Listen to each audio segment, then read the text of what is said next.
May 11, 1945, 60 miles northwest of Okinawa, Lieutenant Junior Grade Yasuo Kuwahara gripped the controls of his Mitsubishi A6M0 fighter as the morning sun climbed above the Pacific horizon.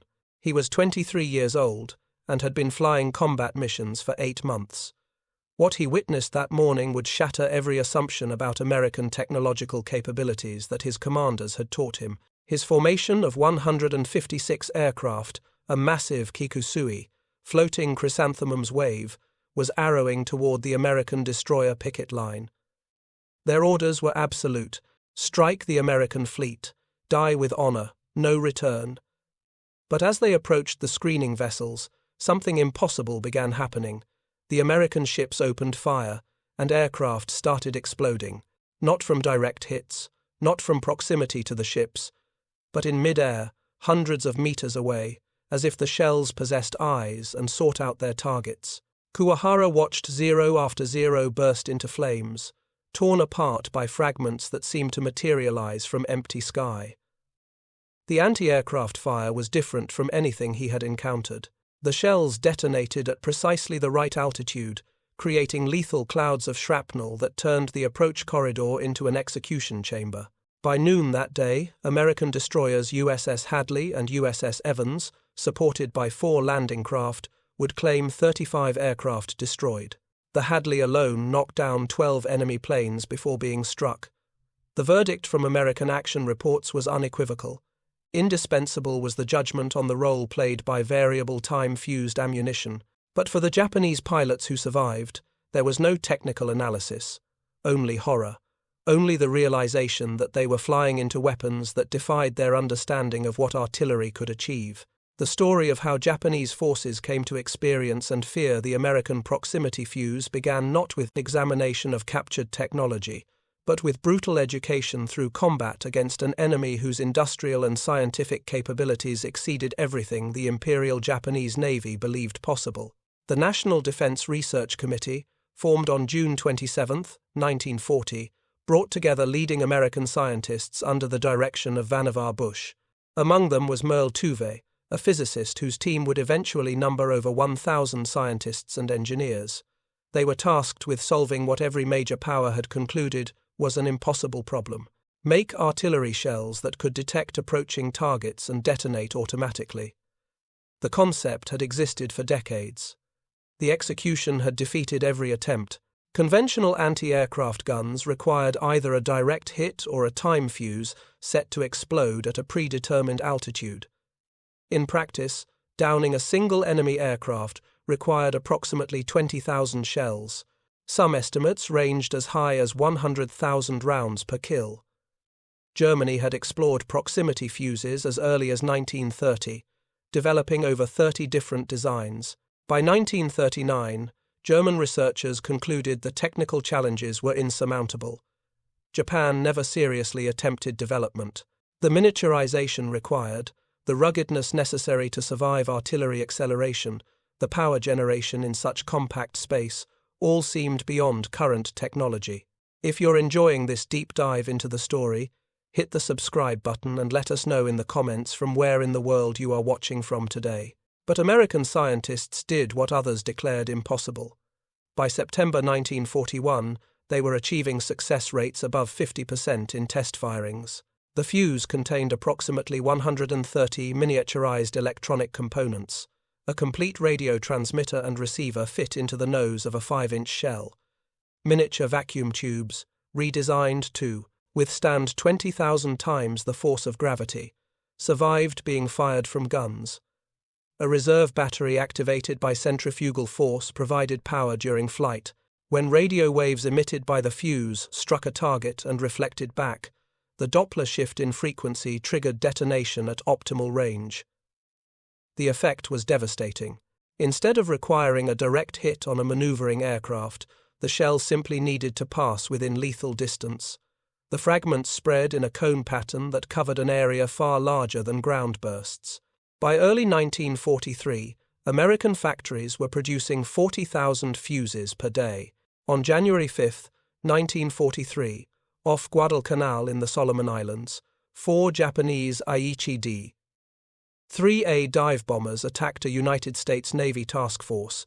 Lieutenant Commander Red Cochran, commanding the aft 5-inch battery on cruiser USS Helena, fired 3 salvos of proximity-fused shells at departing bombers. All 3 shells exploded near one aircraft, shredding it with shrapnel. The aircraft plunged into the sea. Helena's gunners had achieved with 3 rounds what would have required dozens of conventional shells. They had destroyed an enemy aircraft without scoring a direct hit. The secret was so closely guarded that the device was given the deliberately misleading code name VT Fuse, supposedly standing for variable time, to disguise its true nature as a radio proximity detector. The very existence of the fuse was classified above top secret. Even its use in combat was initially restricted to situations where there was no chance of a dud falling into enemy hands. The first combat use came over water. If shells fell into the ocean, they would sink beyond enemy recovery. Japanese forces would never capture intact samples to reverse engineer. By mid-1943, substantial quantities of proximity-fused ammunition were being shipped to Pearl Harbor. Combat results exceeded every prediction. In 1943, proximity-fused anti-aircraft fire was credited with more than half of all Japanese aircraft downed by naval gunfire, despite proximity fuses being used in only 25% of shells fired. The effectiveness ratio was approximately 300% higher than conventional ammunition. The Japanese noticed the change immediately. Aircraft that should have been able to press attacks home were exploding before reaching their targets. Ships that previously required saturation bombing to hit were now protected by walls of precisely timed airbursts. Pilots who survived missions reported that American anti-aircraft fire had become uncannily accurate, but Japanese intelligence could not determine why. No radar warning systems detected anything unusual. The shells looked identical to conventional ammunition. Recovered shell fragments showed nothing extraordinary. The Americans had not changed their gun positions or tactics. Yet somehow, their anti-aircraft effectiveness had increased dramatically over a very short period between late 1942 and early 1943. Japanese naval intelligence prepared classified assessments throughout 1943, attempting to explain the improved American performance. Better fire control systems was one theory, improved crew training was another, more sophisticated radar for target tracking, better coordination between spotter aircraft and ships, enhanced computing systems for calculating firing solutions. Every theory assumed incremental improvements to known technology. None imagined that American scientists had developed fundamentally new weapons operating on principles Japanese engineers had explored and dismissed as impractical. None conceived that shells contained miniature radio transmitters that survived artillery acceleration and functioned during flight. The assumptions about American technical capability, forged during peacetime when Japan's carrier aviation dominated Asia and the Imperial Navy's battleships were the finest in the world, still colored Japanese assessments in 1943. American industrial capacity was recognized. American ability to produce vast quantities of adequate equipment was acknowledged, but American technological sophistication was consistently underestimated. This complacency would cost Japan dearly. As 1944 progressed and American forces advanced across the Pacific, proximity-fused ammunition became standard equipment throughout the fleet. By October 1944, when Japan inaugurated kamikaze, divine wind, suicide tactics in response to the invasion of the Philippines, American ships were equipped with the most effective anti-aircraft weapons system ever deployed. The collision between Japanese desperation and American technology would produce casualties that shocked even hardened combat veterans. Vice Admiral Takejiro Onishi, commanding the 1st Air Fleet in the Philippines, formed the Special Attack Corps in mid-October 1944. The concept was born from mathematical certainty of defeat. Japan's experienced carrier pilots had been decimated in the battles of the Philippine Sea and Leyte Gulf. Replacement pilots lacked the training, skill, and experience to execute successful conventional attacks against increasingly sophisticated American defenses. Combat analysis showed that Japanese aircraft attempting traditional bombing or torpedo runs against American task forces were being shot down at rates exceeding 90%. Most never reached release points. Those that did achieved hit rates in single digits. The mathematics was brutal.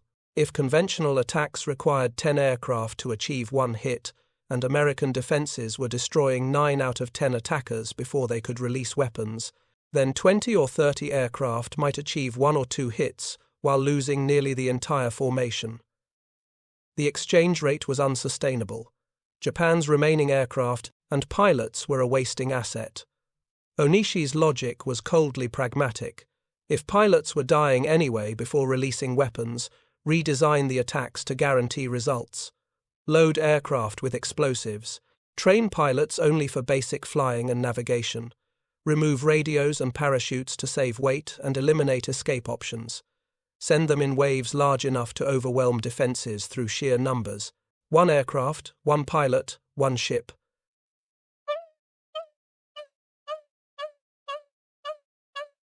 The exchange rate would improve dramatically, or so the theory went.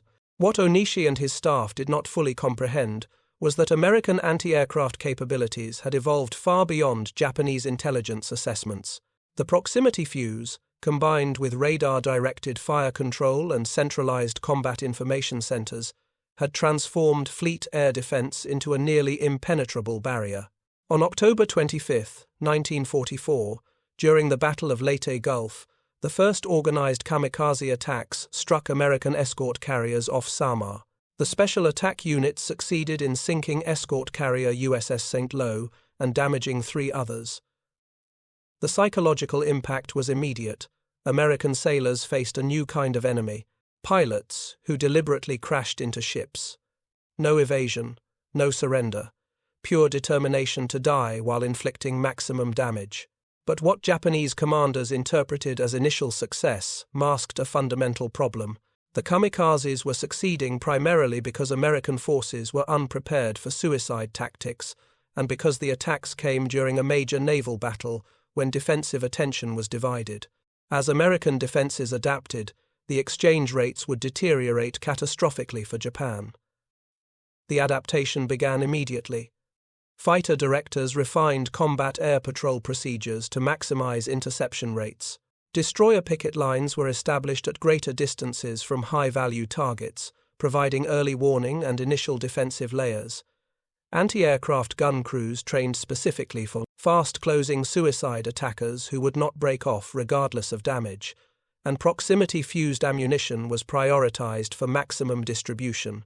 Ships began loading 100% VT-fused 5-inch shells during kamikaze actions. Every round fired would detonate at optimal altitude. Every shell became a weapon far more effective than conventional ammunition. The mathematics of air defense began tilting decisively in America's favor. Between October 1944 and late January 1945, an estimated 650 Japanese aircraft were expended in kamikaze sorties during the Philippine campaign. Of 364 kamikazes that appeared over United States and Allied ships, anti-aircraft guns claimed 231 kills and deflections, a success rate of 64%. The numbers told a story that Japanese commanders were slow to fully comprehend. More than 6 kamikazes were being lost for every successful hit. The supposed efficiency of suicide tactics was an illusion. Pilots were dying at unsustainable rates while achieving diminishing returns against adapting defenses, and the adaptation was about to accelerate dramatically. By spring 1945, the Navy carefully reviewed its experience with kamikazes to develop better countermeasures. The Anti-Aircraft Operations Research Group, established in October 1944, collected action reports from the fleet to examine all aspects of Japanese air attacks and American defenses. Their findings were disseminated throughout the fleet. One conclusion stood out starkly. The 5-inch gun-firing proximity-fused ammunition was by far the most effective weapon against kamikazes. The combination of long-range, high destructive power, and automatic detonation at optimal altitude meant that every shell had a realistic chance of destroying or deflecting an incoming suicide aircraft. Smaller weapons, the 40mm Bofors and 20mm Oerlikon guns, could pour enormous volumes of fire into attacking aircraft. but they lacked the punch to reliably knock down a kamikaze that had already absorbed significant damage. Many suicide pilots continued their dives even after losing control surfaces or sustaining catastrophic hits. Only complete destruction or structural failure that sent the aircraft tumbling out of control prevented impact. The 5-inch proximity-fused shell provided that level of destruction. A single round detonating near an aircraft released hundreds of steel fragments, traveling at velocities sufficient to sever control cables, puncture fuel tanks, detonate ordnance, and kill pilots. Aircraft struck by proximity-fused shells tended to disintegrate or immediately lose control. Very few continued coordinated attacks after taking hits. American gunners discovered optimal firing patterns. Commence fire at maximum range using radar-directed 5-inch guns with proximity fuses. Saturate the approach corridor with overlapping bursts. As aircraft closed range, medium-caliber 40mm batteries added a high rate of fire at intermediate distances. At close range, 20mm weapons provided the final defensive layer. The layered defense meant that every kamikaze approaching an American ship had to survive multiple increasingly dense zones of fire, and with proximity fuses, ensuring that 5-inch shells detonated automatically at lethal range, the initial defensive layer became extraordinarily effective. Many kamikazes never penetrated to medium or close range. They exploded or broke apart while still thousands of meters away. For Japanese pilots experiencing this gauntlet, the psychological impact was profound. They had been trained to expect anti-aircraft fire. They had been told that Americans fired enormous quantities of ammunition but achieved low hit rates. They had been assured that determined attacks pressed home at high speed could penetrate defenses. None of it proved accurate against proximity-fused fire. The shells detonated whether pilots maneuvered or flew straight. Altitude changes provided no protection. Speed advantages, such as they were given the modest performance of most kamikaze aircraft, meant nothing when shells exploded automatically at correct distances. The Americans had created a weapon that removed pilot skill from the equation. There was no way to evade, no tactic to counter. Only random chance determined survival. One analysis from the Special Defense Operations Research Group, Anti-Aircraft Study No. 8, covering the period from October 24, 1944 to March 21, 1945, provided damning statistics. In kamikaze actions, 5-inch guns firing VT ammunition required an average of 310 rounds per aircraft destroyed. 5-inch guns firing conventional ammunition required 1,162 rounds per aircraft destroyed. The proximity fuse provided nearly 4 times better effectiveness, and that effectiveness ratio continued improving as American gunners gained experience and tactics evolved. By 1945, effectiveness ratios approached 600% compared to conventional ammunition. Japanese forces had no answer to this technological advantage. They could not detect the radio emissions that triggered detonation. They could not develop effective countermeasures without understanding the underlying technology. They could not acquire samples to reverse engineer because shells fired over water sank if they failed to detonate. The secrecy surrounding the proximity fuse remained nearly perfect throughout most of the war. Japanese intelligence never definitively determined that American shells contained miniature radar systems. Various theories circulated. Some believed Americans had developed superior time fuses with extraordinarily precise mechanical mechanisms. Others thought acoustic. Sensors detected aircraft engine noise and triggered detonation. A few speculated about photoelectric cells activated by changes in light when aircraft approached. The actual truth, miniature vacuum tube radio transmitters and receivers, functioning after being fired from guns, remained beyond Japanese imagination. Not because Japanese engineers lacked knowledge of radio technology, but because they had explored similar concepts and concluded they were impossible given known limitations of vacuum tube ruggedness and power generation. The assumptions about what was technically feasible, forged during years when Japan led Asia in technological development, prevented Japanese analysts from correctly interpreting evidence. When you have decided something is impossible, you do not seriously consider it when seeking explanations for mysterious enemy capabilities.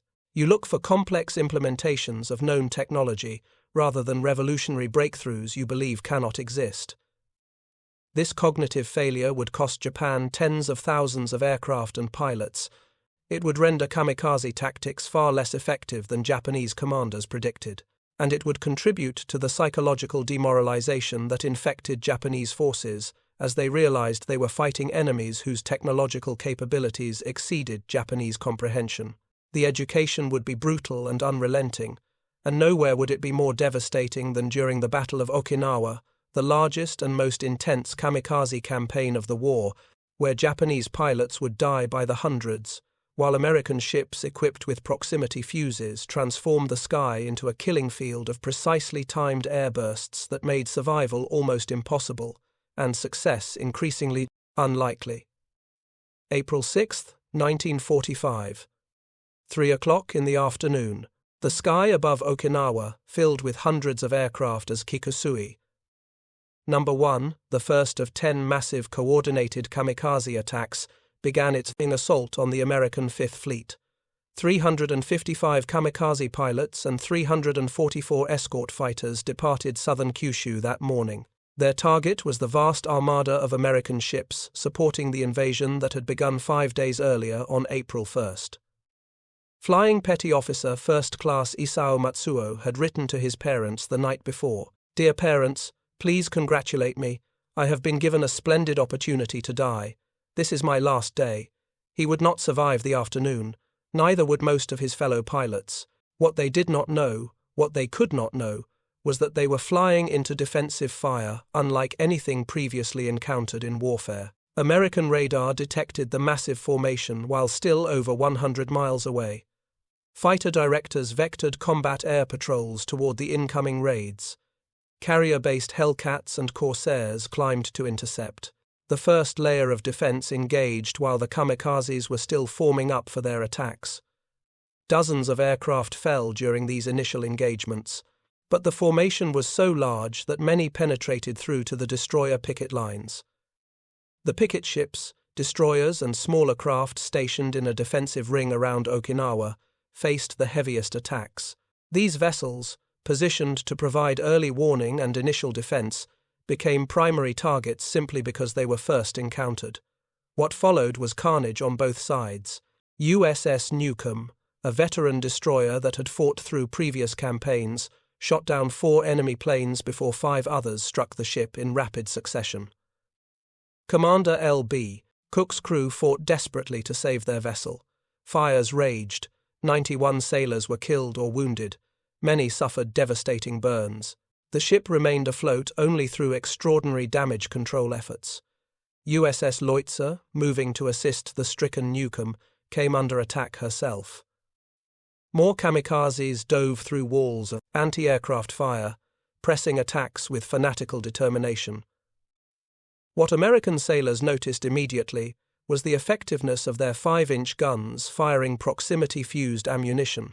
Every shell seemed to find its target. Aircraft exploded at precisely the right altitude. Even pilots who had been hit and were trailing fire would disintegrate in mid-air when proximity-fused shells detonated nearby. The fragments spread in wide patterns that made evasion impossible. By the end of that 5-hour assault on April 6th, 22 kamikazes had penetrated all defensive layers to strike American ships. 6 vessels were sunk, 18 others were damaged. But the cost to Japan was catastrophic. Of the 355 kamikaze aircraft dispatched, fewer than 1 in 16 achieved hits. The vast majority were destroyed by combat air patrols or anti-aircraft fire. The exchange ratio that Vice Admiral Takejiro Onishi had predicted would favor Japan was inverting. Admiral Richmond Kelly Turner, commanding the amphibious forces, credited 55 aircraft shot down to combat air patrols and 35 to ships' anti-aircraft fire during that single day's action. Task Force 38, operating offshore, claimed an additional 249 enemy planes destroyed. The numbers were devastating. Even accounting for inevitable overclaiming in the chaos of combat, Japanese losses were unsustainable. What Japanese commanders did not yet fully grasp was that American defensive capabilities were still improving. Each kamikaze attack provided lessons that were immediately incorporated into fleet doctrine. Fighter directors refined interception procedures. Anti-aircraft gun crews developed optimal firing patterns, and proximity-fused ammunition distribution increased. By late April, ships were loading 100% VT-fused 5-inch shells during kamikaze actions. The second Kikusui attack came on April 12 and 13. 185 kamikaze aircraft sortied. The destroyers USS Manat El Abele and LCS-33 were sunk. Several other vessels were damaged. But again, Japanese losses vastly exceeded successes. The pattern was becoming clear to Japanese operational planners reviewing mission reports. Their pilots were dying at rates that exceeded even the most pessimistic pre-attack estimates. Surviving pilots who aborted missions due to mechanical problems or navigation errors, those few who returned to base against orders, reported something that Japanese intelligence struggled to comprehend. American anti-aircraft fire had become impossibly effective. Shells seemed to explode automatically at optimal altitudes.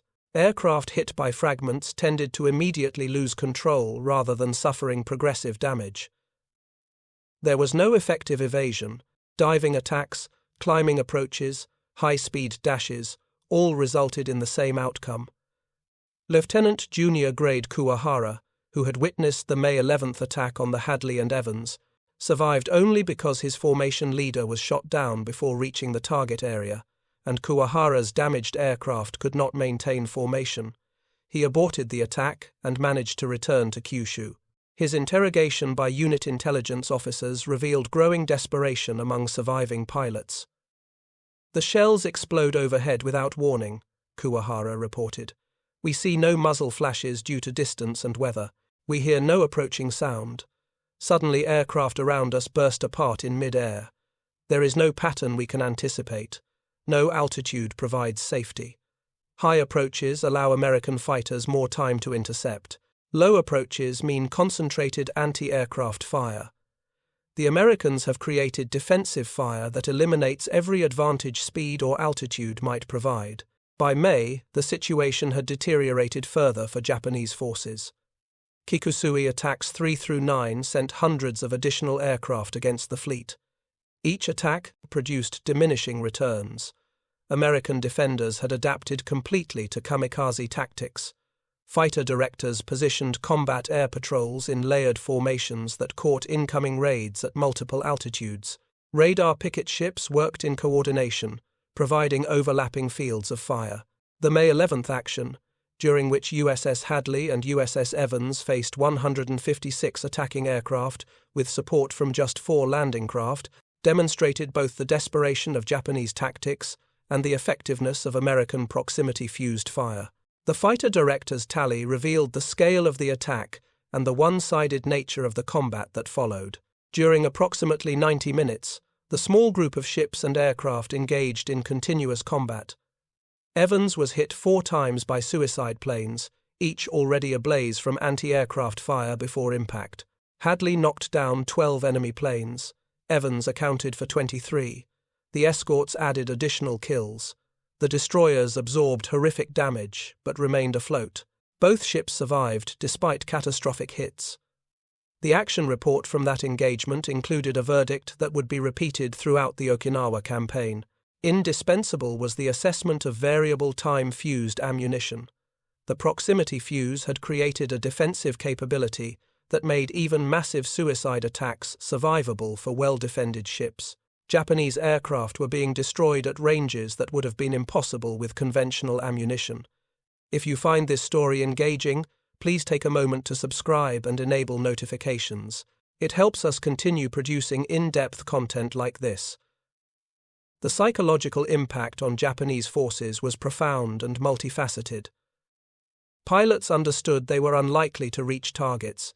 Ground crews preparing aircraft for kamikaze missions knew they were sending friends to certain death with minimal chance of success.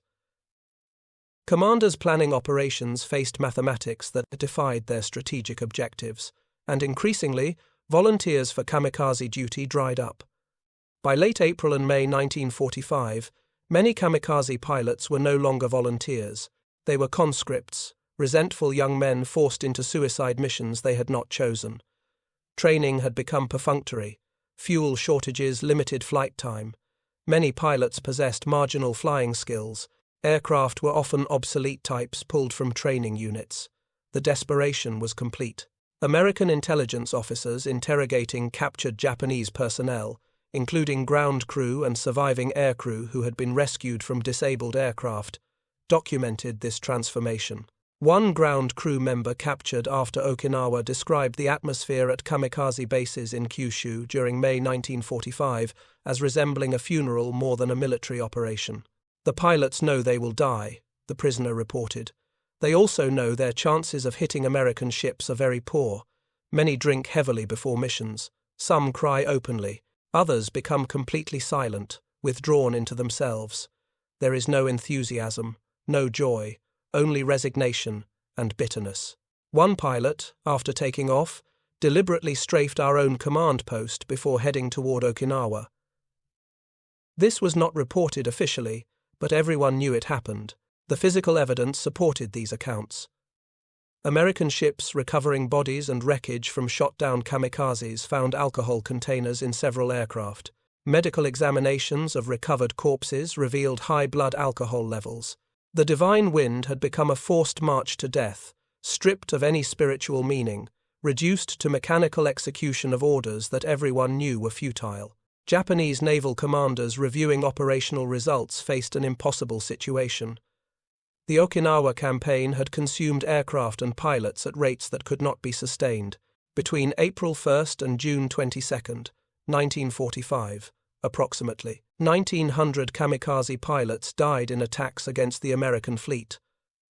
Thousands more were killed by American fighters or anti-aircraft fire before reaching targets. The achievements, measured against this catastrophic cost, were inadequate for strategic impact. 36 American warships were sunk, 368 others were damaged. These numbers represented serious losses.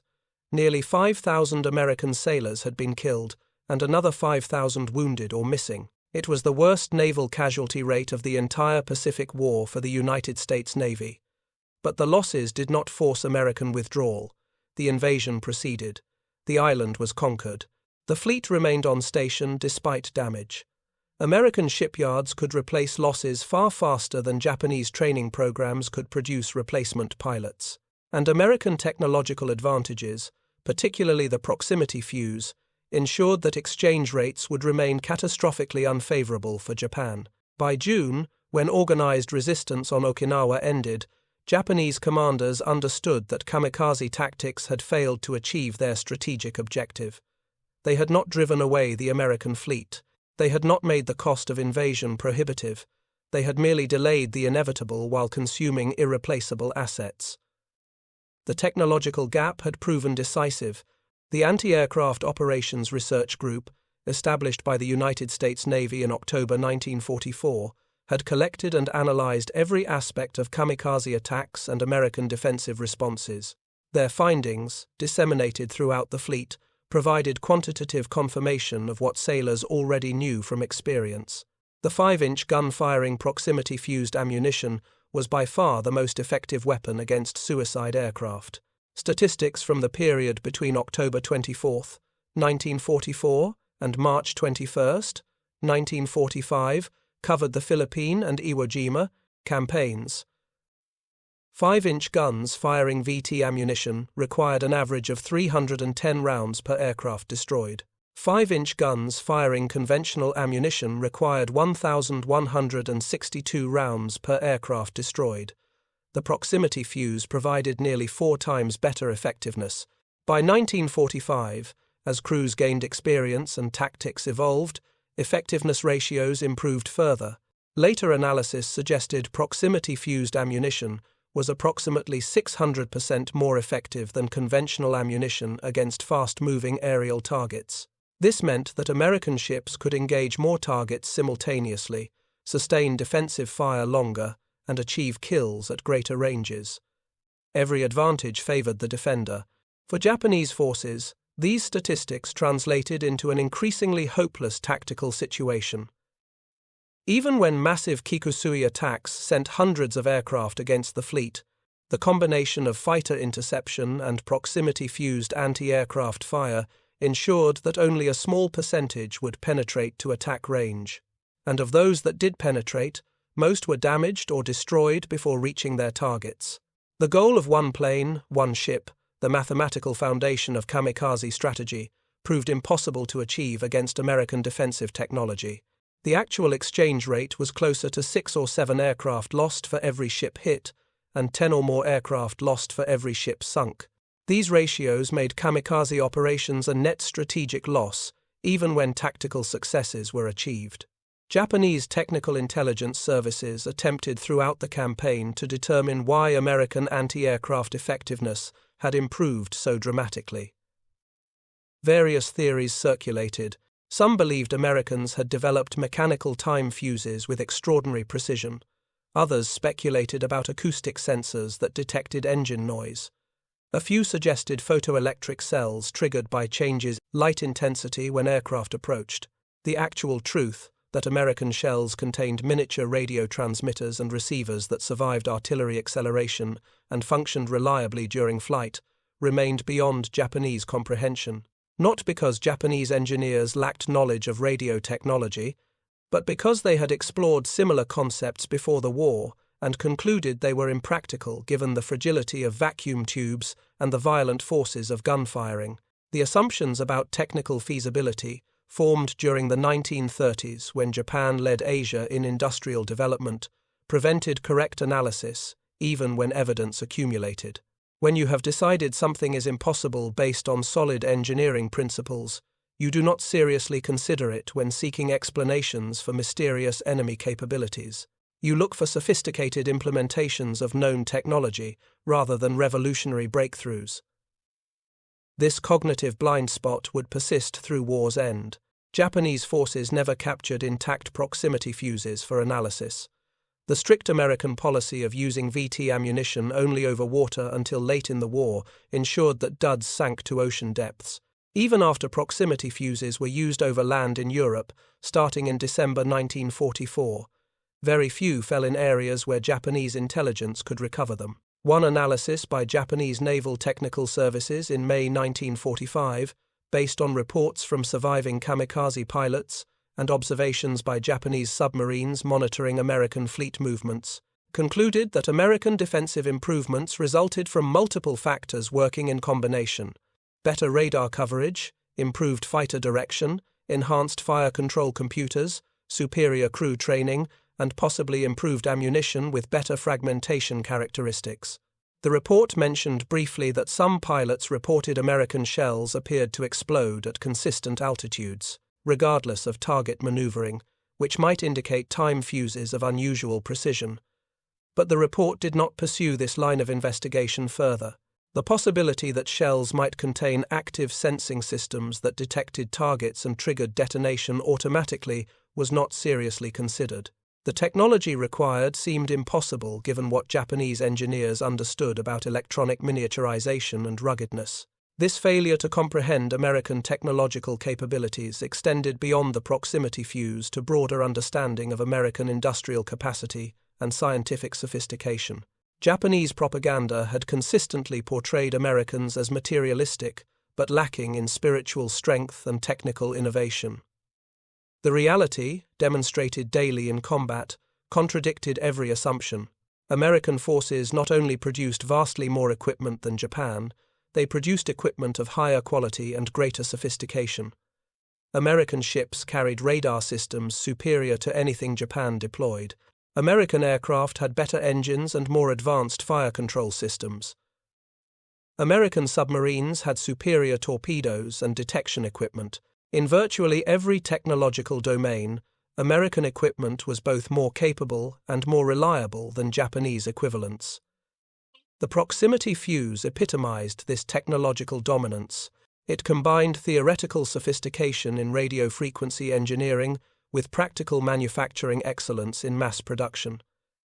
It required miniaturization techniques that Japan had not developed, It demanded quality control standards that the Japanese wartime industry could not maintain, and it was produced in quantities that exceeded the entire Japanese electronics production for the war. By war's end, American factories had manufactured over 22 million proximity fuses at a total cost exceeding $1,1940. This investment, equivalent to roughly $15 billion in modern currency, exceeded Japan's entire military research and development budget for the war. The scale of the commitment demonstrated American willingness to allocate extraordinary resources to achieve technological advantages. For Japanese military commanders reviewing these facts after surrender, the implications were devastating. They had been fighting an enemy whose economic capacity and scientific capabilities so vastly exceeded Japan's that victory had been impossible from the start. The proximity fuse was merely one example among many, but it was perhaps the most psychologically significant because its effects were so immediate and so incomprehensible. Japanese pilots experienced shells that exploded automatically at lethal range. They could not detect the radio emissions. They could not develop countermeasures. They could not capture samples to analyze. They could only die in ever-increasing numbers while accomplishing ever-decreasing results. The helplessness was complete, the demoralization was profound, and the strategic implications were inescapable. Interrogations of Japanese prisoners of war conducted by American intelligence officers during the summer and fall of 1945 revealed consistent themes. These men had not been defeated in conventional battles where courage and skill might have made difference. They had been rendered obsolete by technology. They had been hunted by weapons they could neither see nor counter, and they had realized, some slowly and others with sudden clarity, that they were fighting an enemy whose capabilities exceeded everything they had been taught about American weakness. One captured Japanese naval officer, interrogated at a prisoner processing facility in Hawaii during August 1945, provided testimony that captured the psychological transformation. His name was withheld from declassified documents, but his words were preserved. "We believed American sailors were inferior fighters," he stated, through an interpreter. "We believed American equipment was crude but plentiful. We believed American technology was imitative rather than innovative. Every belief proved false. American sailors fought with skill and determination that matched our own. American equipment functioned reliably under conditions that would disable our systems. And American technology, particularly in naval warfare, surpassed anything we had developed or imagined possible." The proximity fuse was our introduction to this reality. We sent wave after wave of pilots against American ships. Most died before reaching their targets. Those who did reach targets often died without achieving hits. The interrogating officer asked about Japanese technical analysis of American anti-aircraft improvements. The prisoner responded with brutal honesty. "We could not explain it. Our intelligence services proposed various theories: better radar, improved fire control, more sophisticated computing systems, superior crew training. All of these were true, but they did not explain the precision of the air bursts. Shells exploded at optimal altitudes with consistency that seemed impossible using conventional time fuses. Some of our engineers suggested Americans had developed mechanical fuses of extraordinary precision. Others proposed acoustic detection. No one seriously considered that shells might contain functioning radio systems. We knew the theory. We had explored similar concepts before the war. We concluded such systems could not survive the forces of gun firing. If we, with our advanced understanding of electronics, believed it impossible, then surely the Americans had not achieved it. This assumption cost us thousands of pilots and dozens of ships. Another prisoner, a young kamikaze pilot who had survived only because his aircraft developed mechanical problems that forced him to abort his mission before reaching the target area, described the experience from the cockpit. "I was 22 years old," he told his interrogators. "I had volunteered for the Special Attack Corps, believing my death would serve the Emperor and protect Japan. I was prepared to die.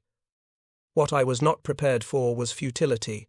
As we approached the American fleet, aircraft around me began exploding. Not from visible hits, not from tracers I could see approaching. They simply burst apart in mid-air, torn to pieces by fragments that seemed to materialize from empty sky. I saw 10 aircraft destroyed in perhaps 2 minutes. None reached their targets. Most died so far from American ships that their explosions could not possibly damage any vessel. It was not a glorious death in service of the Empire. It was a slaughter, mechanical, efficient, impersonal. The young pilot had returned to base expecting punishment for aborting his mission. Instead, he found his unit preparing for another mass attack. With aircraft losses so severe, any pilot who could fly was valuable regardless of why he had returned. He was assigned to the next sortie. His aircraft developed problems again, forcing another abort. After the third failed sortie, he was reassigned to training duties. He survived to be captured when Kyushu was occupied. Looking back now after surrender, the pilot reflected, "I understand we were sent to die without a reasonable chance of success. Our commanders knew the losses were unsustainable. They knew American defenses had improved beyond our ability to overcome. They sent us anyway because there were no other options. Surrender was unthinkable. Conventional attacks had proven equally futile. Kamikaze tactics, for all their horror, were the least ineffective approach available. That does not make them effective, only less catastrophically wasteful than alternatives." The statistical analysis compiled by American researchers after the war's end provided comprehensive documentation of proximity fuse effectiveness. In 1943, the first full year of VT fuse deployment in the Pacific, proximity-fused anti-aircraft fire was credited with more than half of all Japanese aircraft downed by naval gunfire, despite VT fuses being used in only 25% of shells fired. The effectiveness ratio was approximately 300% higher than conventional ammunition. By 1945, during the Okinawa campaign, when proximity fuses were used in nearly 100% of 5-inch anti-aircraft shells during kamikaze actions, effectiveness ratios reached approximately 600% compared to conventional ammunition. This meant American ships could engage more targets simultaneously, sustain defensive fire longer, and achieve kills at greater ranges. Every advantage favored the defender. The human cost of Japanese kamikaze operations reflected these technological realities. Of approximately 1,900 kamikaze pilots who died attacking American forces at Okinawa, fewer than 1 in 5 achieved hits on their targets. Fewer than 1 in 10 sank ships. The exchange rate of aircraft and pilots lost per ship, sunk, approached 10 to 1. For ships merely damaged, the ratio was worse. These numbers made kamikaze tactics strategically counterproductive regardless of their tactical impacts. Moreover, the psychological toll on surviving Japanese forces was devastating. Pilots who aborted missions due to mechanical problems or navigation errors, ground crews who prepared aircraft knowing their friends would not return, commanders who sent wave after wave to certain death with minimal results, all experienced demoralization that infected entire units. By June 1945, some kamikaze bases in Kyushu were reporting discipline problems.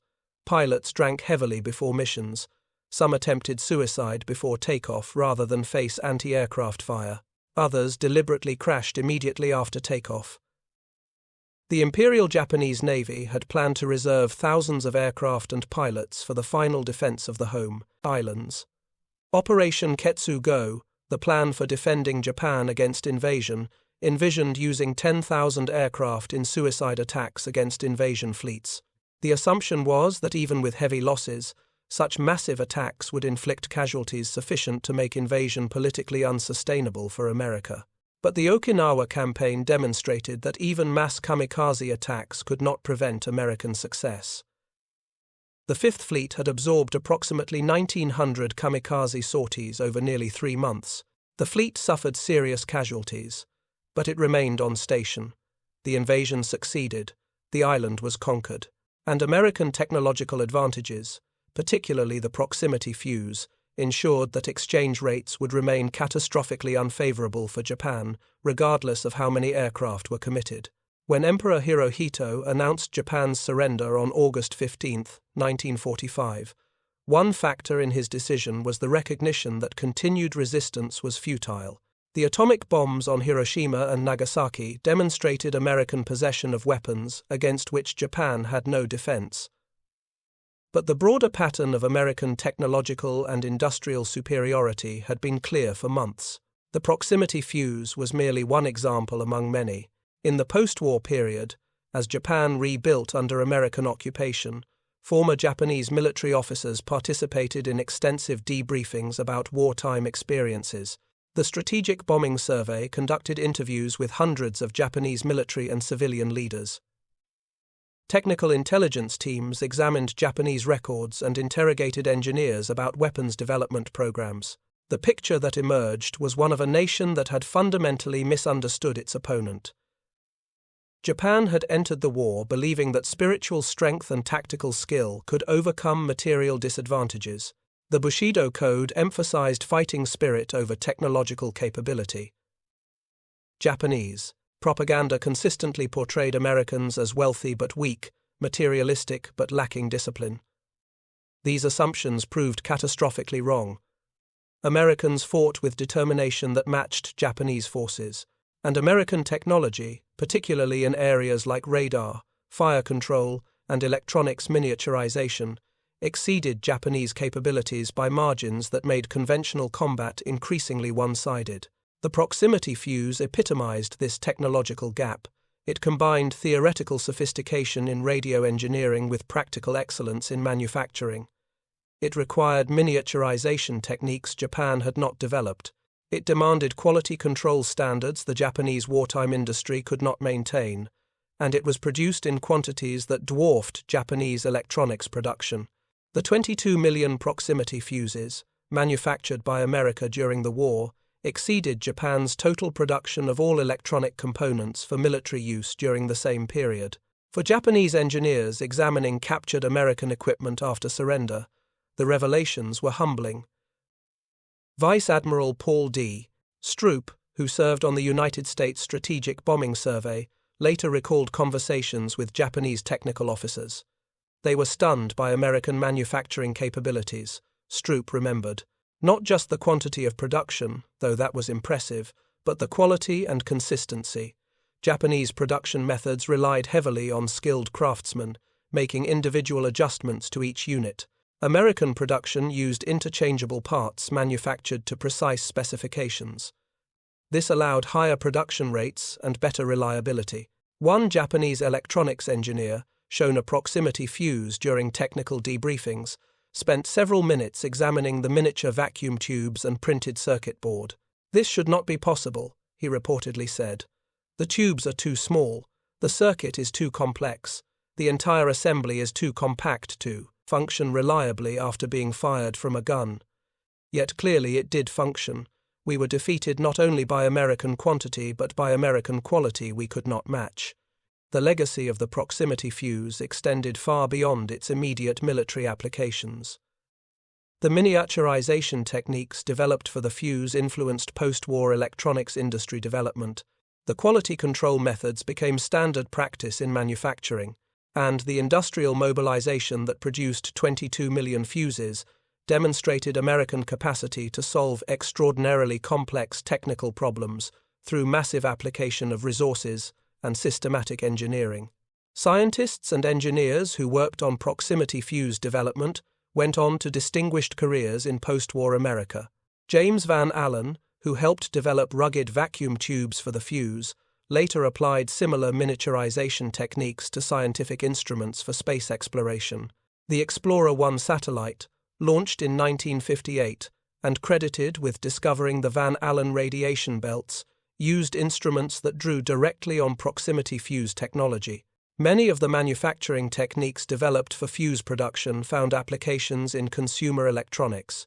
The printed circuit boards used in proximity fuses were among the first mass-produced examples of technology that would revolutionize electronics manufacturing.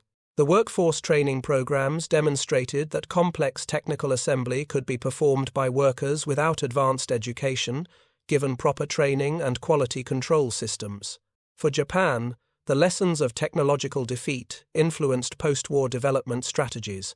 The nation that had underestimated American capabilities rebuilt with explicit recognition that technological excellence required not only talented engineers, but also superior manufacturing systems, quality control processes, and industrial scale. Post-war Japanese industry would become world-renowned for manufacturing quality and process excellence. The transformation traced directly to hard lessons learned during wartime defeat. The proximity fuse's impact on naval warfare extended through the Korean War and into the missile age. Modern anti-aircraft missiles and surface-to-air weapons systems use descendants of the World War II proximity fuse. Today's fuses employ solid-state electronics, microprocessors, and sophisticated signal processing. They can discriminate between real targets and decoys. They can operate in jamming environments. They can coordinate with other missiles to optimize detonation patterns. But the fundamental principle remains unchanged from 1942. Detect the target using radio reflections, calculate the optimal detonation point, trigger the warhead for maximum effect. The psychological impact of fighting against incomprehensible technology deserves final emphasis. Japanese pilots and sailors experienced weapons that defied their understanding of what was possible. They faced enemies whose capabilities exceeded everything they had been taught, and they realized, gradually for some and suddenly for others, that they were fighting a war already lost through technological and industrial disparities too vast to overcome through courage or sacrifice alone. This realization, more than any battlefield defeat, broke Japanese military morale during the final months of the war. It convinced commanders that further resistance was futile. It demonstrated to political leaders that continued war would only multiply casualties without changing the inevitable outcome. And it contributed to the decision to accept surrender rather than fight to national extinction.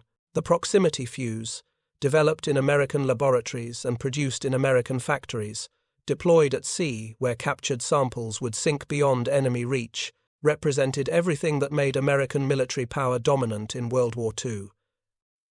It combined advanced technology with practical engineering. It required massive investment but produced proportionate results. It was sophisticated yet manufacturable. It was effective yet affordable at scale. It was innovative yet reliable. For Japanese forces who experienced its effects without understanding its mechanism, it became a symbol of comprehensive American superiority in science, industry, and national capability. The weapon that had seemed impossible to Japanese engineers became the weapon that helped defeat their nation. American scientists, engineers, factory workers, and military personnel had accomplished what experts declared could not be done. They had miniaturized complex electronics. They had made delicate vacuum tubes survive artillery forces, and they had manufactured the result by the tens of millions. The story stands as testament to what industrial democracies can achieve when they combine scientific excellence with manufacturing capability and unwavering national commitment. It demonstrates that technological advantage, properly exploited through mass production and effective tactics, can be decisive in modern warfare. And it reveals the psychological cost of fighting enemies whose capabilities exceed your comprehension, transforming confident warriors into helpless victims of weapons they can neither see, counter, nor understand. Thank you for watching. For more detailed historical breakdowns, check out the other videos on your screen now, and don't forget to subscribe.